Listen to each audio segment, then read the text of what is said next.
Bom dia, meus amigos. Bem-vindos a mais um Café com Jesus. Bem-vindos a mais um Café com Jesus.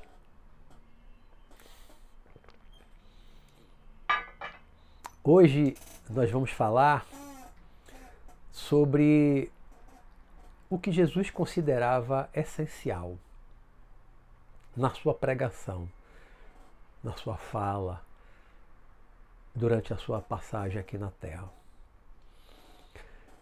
Jesus nasceu em Israel, que os romanos chamavam de Palestina na época. Os romanos dominavam aquela região toda que eles chamaram de Palestina desde o ano 63 a.C. Já havia muito tempo. Quando Jesus nasceu, já havia quase 60 anos de dominação, se considerarmos que Jesus nasceu antes do ano considerado zero, como muitos historiadores sustentam já há um tempo. Vamos colocar em torno de 60 anos. Então, até os avós de Jesus, os pais de São José, os pais de Maria, Nossa Senhora, né? Até os pais dos pais de Jesus, ou seja, os avós de Jesus, já nasceram em uma nação, em um país dominado por estrangeiros, que eles consideravam pagãos, porque não professavam o judaísmo, a mesma religião deles, dos judeus. E aqueles idólatras para eles, que dominaram Israel, os romanos, eram um povo conquistador, um povo que invadia os países, invadiu grande parte da Europa, do Oriente Médio, até o Egito. E era sempre a ferro e fogo, na espada, na lança, na catapulta para derrubar fortalezas, né? Arremessando aquelas pedras enormes, bolas de fogo. Os romanos dominavam aquilo tudo. E dominavam Israel há mais de 60 anos, pelo menos 60 anos, quando Jesus nasceu. Jesus cresceu, foi criança, foi adolescente, foi jovem, antes de começar a sua pregação, que se iniciou, segundo um dos evangelistas, quando ele tinha cerca de 30 anos, então já não era um garoto, um adolescente, né? Já era um homem maduro, quando ele começou a sua pregação, quando ele se anunciou como o Messias previsto, profetizado pelos profetas antigos judeus, ele começou a sua pregação. E Jesus, apesar de viver em um país dominado por estrangeiros, de um exército muito poderoso, não há nenhum indício do que ficou escrito pelos apóstolos, não há nenhum indício de que Jesus tivesse pregado ódio aos romanos, tivesse participado de algum levante, alguma revolta armada contra os romanos, tivesse pregado a luta armada contra os romanos.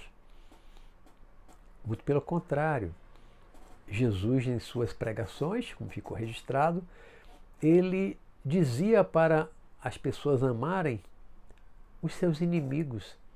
Os romanos eram inimigos dos judeus, eram os dominadores, né? Massacravam aqueles que se levantavam contra o domínio romano, crucificavam aqueles que eram os revoltosos, que eram considerados terroristas, subversivos na época, né? Quem lutava contra o Império Romano era terrorista, subversivo, era inimigo dos romanos. E os romanos, logicamente, eram inimigos dos judeus. Os romanos eram odiados pelos judeus. Mas Jesus não odiava os inimigos. Jesus não odiava os romanos. Ele pregava o amor aos inimigos também. Pregava que devemos devolver o mal com o bem. Devemos sempre fazer o bem, orar por aqueles que perseguem, que caluniam, fazer o bem àqueles que perseguem, que caluniam. Toda a pregação de Jesus vai nesse sentido, que incluía os romanos, né? Se os romanos eram inimigos dele e ele dizia amai os vossos inimigos, logicamente ele estava dizendo amai também os romanos, nossos dominadores. Claro que muita gente não aceitou isso, não aceitou essa ideia. Os judeus esperavam um Messias guerreiro, um Messias que ia levar Israel a governar, dominar 70 nações, né? Seria uma grande nação que ia dominar boa parte do mundo. E Jesus se anunciou como um Messias pacífico. Jesus se anunciou como um Messias que não era guerreiro, que era da paz, que não andava armado, que era contra andar armado, contra usar a violência, né? Ficou registrado nos evangelhos que no momento da prisão de Jesus, os apóstolos correram com medo, só Pedro ficou e enfrentou os guardas que foram prender Jesus, e ele ficou registrado que era uma espada, puxou a espada. Não acredito que fosse espada, porque os judeus não tinham autorização para andar com espadas, e não havia sentido Jesus, que só pregava a paz, o amor, ele anda armado, ou pelo menos permitir que seus apóstolos, seus discípulos, andassem armados, com espada. Então não acredito, isso deve ter sido uma alteração, né, quando se passou do aramaico ou do grego, as duas línguas usadas nos evangelhos, para o latim, depois para o inglês, ou para o alemão, para o francês, até chegar no nosso português. Acredito que tenha havido uma transformação da palavra usada aqui, que certamente não era espada, mas uma faca, como uma peixeira. Pedro era um pescador, né? A peixeira era uma faca de pescador, né? E Pedro provavelmente andava com uma faca, talvez outros apóstolos também andassem com a faca. Para quê? Como arma? Não. Jesus pregou durante anos e não há nenhuma passagem antes da prisão de Jesus, que diga que qualquer dos apóstolos de Jesus tivesse puxado uma faca, uma espada para lutar contra quem quer que fosse, né? Então isso leva à conclusão, a meu ver, de que Pedro possivelmente tinha uma faca de pescador, uma peixeira. Para quê? Para cortar peixe, para cortar uma carne, para cortar, mas não para usar como arma, para ferir. Não há nenhuma outra passagem que diga que Pedro feriu alguém, como ali no momento da prisão de Jesus. E quando ele fez isso, que Jesus disse: Pedro, embainha a tua espada. Quem com ferro fere, com ferro será ferido. Ele desautorizou Pedro a usar da violência, a usar da faca, que devia ser uma faca, como uma arma. Porque uma faca, não tem faca de cozinha? Os cozinheiros usam faca na cozinha para cortar carne, para cortar verdura, cortar uma série de coisas. Isso não é uma arma. Agora, pode ser usado como arma? Pode. A espada é diferente. Uma espada não é usada para cortar carne, para cortar verdura. A espada, sim, é uma arma, né? Então Jesus só pregava a paz, só pregava a união, pregava a reconciliação entre os inimigos, entre os desafetos, né?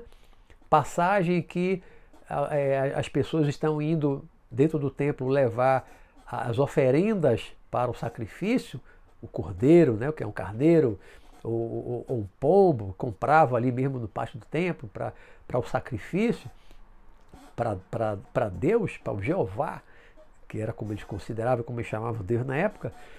E Jesus, numa das suas pregações, olhando isso, ele disse: em verdade vos digo que o sacrifício mais agradável a Deus é o sacrifício próprio. Não levar um animal para se sacrificar, para morrer, para dar sangue para Deus. Deus não precisa de sangue. Deus precisa de sangue. Pelo menos o Deus na compreensão de Jesus. O Pai de quem Jesus falava, a respeito de quem ele pregava, não era um Deus que precisava de sacrifício de carneiro, de pombo, sacrifício de sangue, né? Por isso que ele disse, né?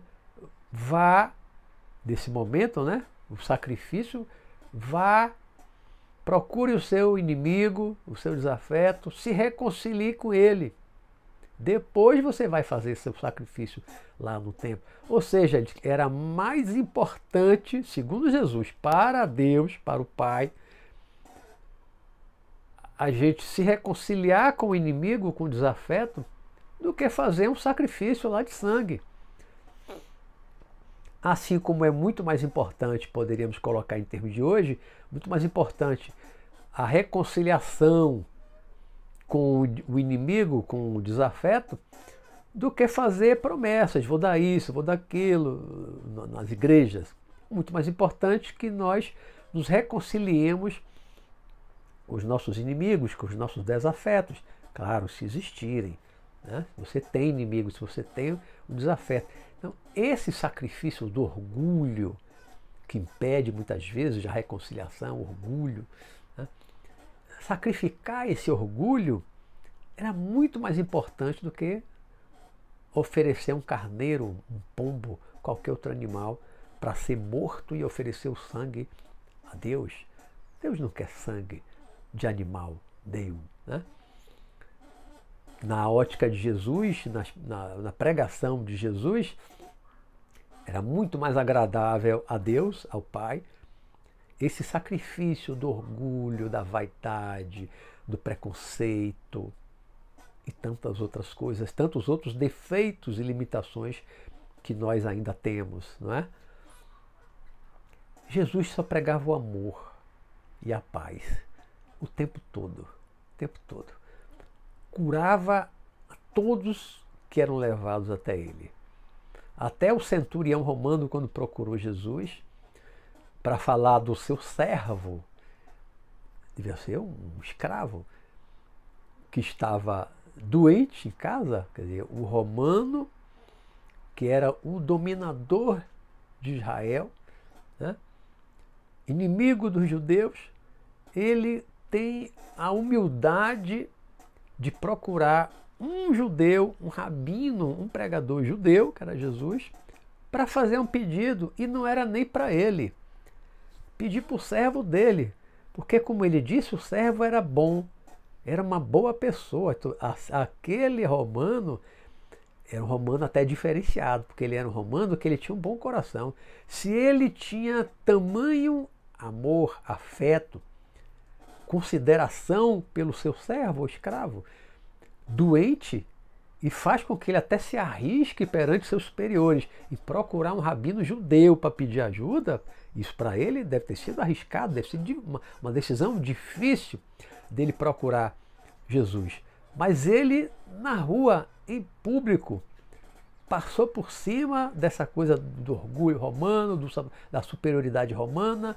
Ele procurou Jesus e ele diz: mestre, eu tenho um servo que é muito bom, eu gosto muito dele e tal, e ele está doente em casa. Jesus na mesma hora se levantou, estava sentado no chão, se levantou e disse: você quer que eu vá na sua casa curá-lo? E ele disse: não, senhor, não, mestre, não, mestre.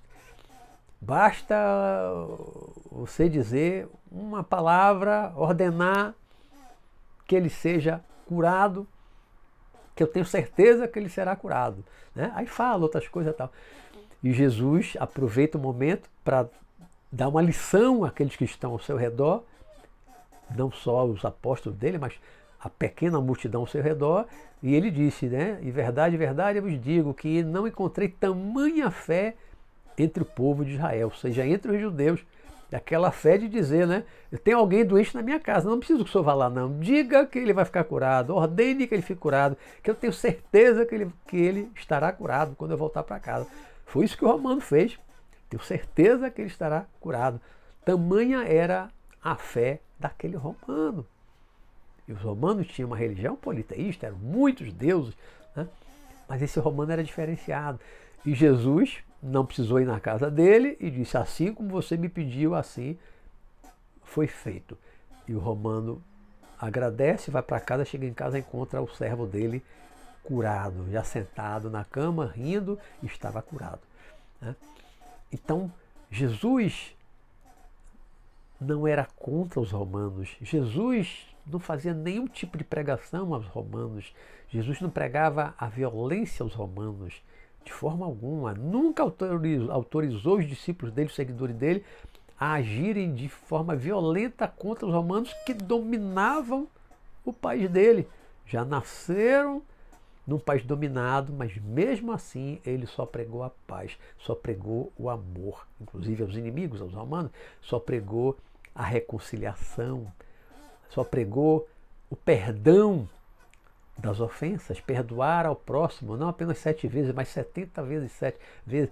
Então, essa é a essência da pregação de Jesus, de toda a sua pregação. Jesus não pregou, não trouxe ao mundo nenhuma mensagem intelectual, nenhuma filosofia, nenhum sistema de filosofia complexo e intelectual, como o budismo, que é bem mais intelectual, como várias outras filosofias da Índia, da Grécia.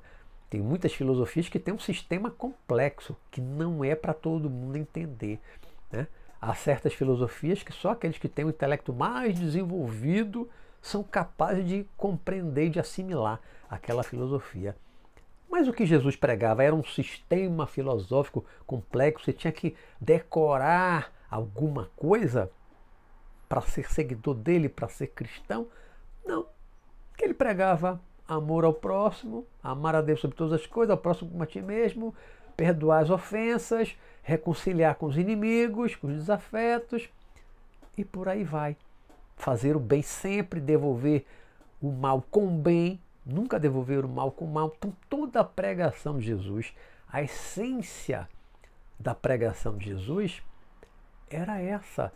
Era uma doutrina, se é que podemos chamar de doutrina, mas a pregação dele era uma pregação muito simples. Simples de ser assimilado por qualquer um, por pessoas analfabetas, pessoas que a maioria era analfabeto na época, que não sabiam ler, que não liam. Então aquela pregação dele, quem é que não entende quando ele diz que devemos perdoar o próximo, devemos amar o próximo, amar aos inimigos? Você conseguir perdoar o próximo, você conseguir amar o inimigo, aí é uma outra coisa, é a dificuldade que as pessoas têm, que todos nós temos, né? Mas é difícil compreender isso, entender isso, essa pregação dele de amar ao próximo, de perdão, de reconciliação, de devolver o mal com o bem, tudo aquilo que ele pregava. Então a doutrina de Jesus é uma doutrina moral, uma doutrina ética, uma doutrina de comportamento dentro da sociedade, né?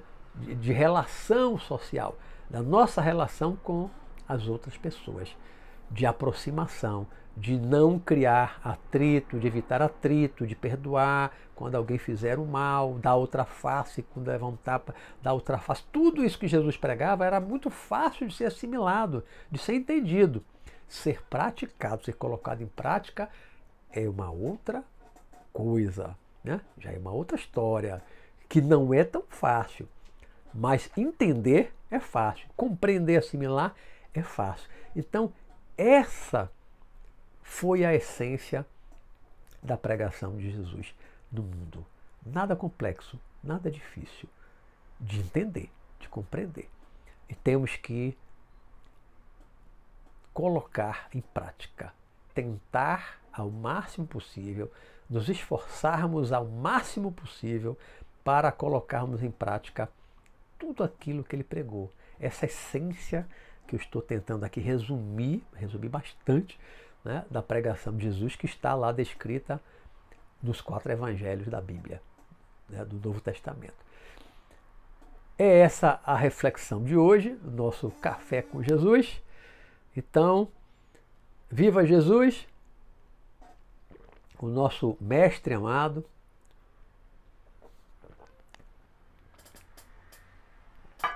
Se eu posso dizer que eu tenho um ídolo na minha vida, alguém que é o meu norte, que é o meu farol, que eu procuro seguir para pautar as minhas ações naquilo que ele falou. Esse alguém é Jesus. Não sou fanático, não sou nenhum cristão fanático, né? Não sou fanático por nada, nunca fui. Mas tenho uma adoração, uma veneração, uma admiração enorme por Jesus, por aquilo que ele representou na humanidade, por aquilo que ele falou, por aquilo que ele exemplificou, não apenas falou da boca para fora, mas ele exemplificou durante toda a sua vida, até no momento da morte, depois de levar muitas chicotadas, muito fraco, debilitado, e no momento próximo da morte, pregado na cruz, com uma dor terrível, agonizando, ele ainda foi capaz de dizer: Pai, perdoai, eles não sabem o que fazem. Tamanha a compreensão que ele tinha da limitação humana, da ignorância humana. Então ele pediu a Deus para perdoar, porque aqueles que estavam ali crucificando ele, que fizeram o mal a ele, que causaram a sua prisão, todos aqueles que participaram disso, da prisão, da tortura e da morte, eram ignorantes.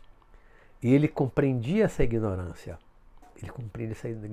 Ele morreu na cruz, ele partiu deste mundo, naquele momento, né, numa sexta-feira, sem levar ódio, sem desenvolver ódio por ninguém, sem carregar mágoa, mas perdoando e pedindo perdão a Deus por todos aqueles que fizeram mal.